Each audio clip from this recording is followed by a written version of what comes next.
Now, the official Suncoast weather with ABC7 meteorologist John Scalzi. Current air temperature comes in at a healthy 90 degrees already. With a dew point value of 66, dew points dropped just a little bit. Southwest wind coming in at about 6. The reason the dew point dropped a little bit is our winds shift temporarily to the east, and that comes in over land.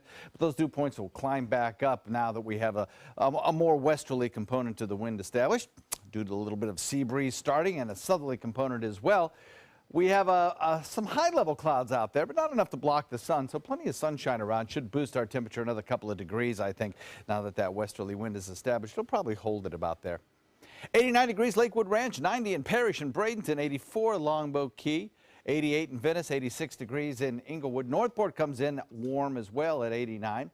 We've got 92 in Wauchula, 90 in Arcadia, 91 in Punta Gorda, and 89 degrees in Mayaca. We'll see these inland temperatures get very warm this afternoon, probably in the mid-90s again.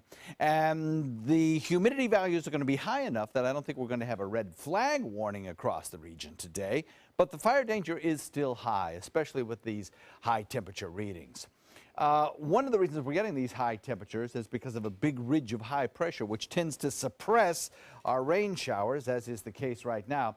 We also have an increase due to recent fires of little particulates in the air, basically soot. And that has triggered an alarm, an EPA alarm, that we exceeded what is generally considered a safe level for very sensitive people. And so we may see a little bit later on today an air quality alert issued for our area due to that factor. So if you're a very sensitive person, have a compromised respiratory system, you're extremely young, and you're going to do strenuous outdoor labor, or you're going to be out of doors for a prolonged period of time, just keep that in the back of your mind that you may want to consider spending more time indoors today. So across the region, not a drop of rain falling currently, but I think that'll change as we head into the afternoon. We'll probably see some showers building in inland areas, particularly.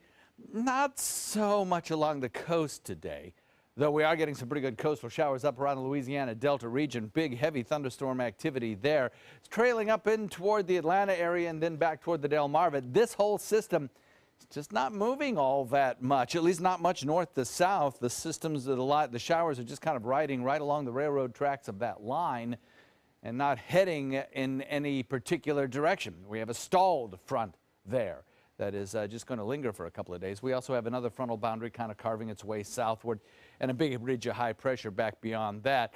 That accounts for the weather patterns today. And we have a strong chance of seeing some severe weather in parts of New York State as well as Pennsylvania, then back to the west towards areas of Kansas City.